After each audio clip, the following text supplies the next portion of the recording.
për të rinovuar lejen 3 vjeçare, cila është leje pune eksartimeni ergasia,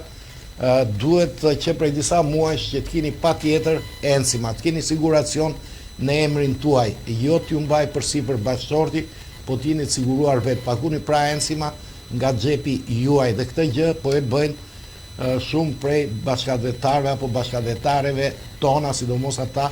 që kanë një moshë disi më të madhe. Tashmë Ministria e Migracionit ka lejuar që të bëhet një marifet në thonjza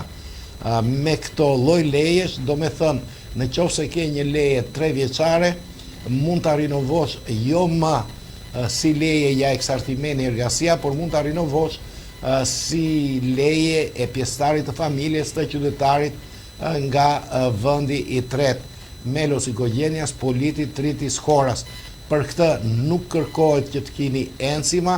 mjafton thjesht se jetë bashkëshortja apo bashkëshortja e siguruar dhe ajo në siguracionin e vetë do përfshi dhe personin që ka lejen e qëndrimit 3 vjeçare. Pra nuk do t'jetë amesa i siguruar si që kërkon leja 3 vjeçare, por do t'jetë emesa si që kërkon leja si pjesëtar i familjes. Kozgjatja e kësaj leje është e barazvlerësve, më falni, me kozgjatjen e lejes së personit që të merr në ngarkim, duhet paguar një paravull 150 euro, ndërsa dokumentacionin që kërkohet është sigurisht kopja e pasaportës, leja e rinovimit e qëndrimit që do të rinovohet,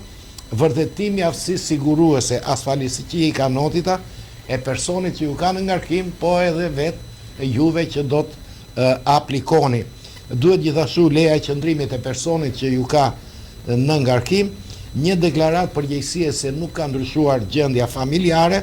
si dhe deklarata tatimore e personit që ju ka në ngarkim dhe e juaja deklarata tatimore e vitit të fundit. Kjo ishte për ata që dëshirojnë, që nuk kanë mundësi ose që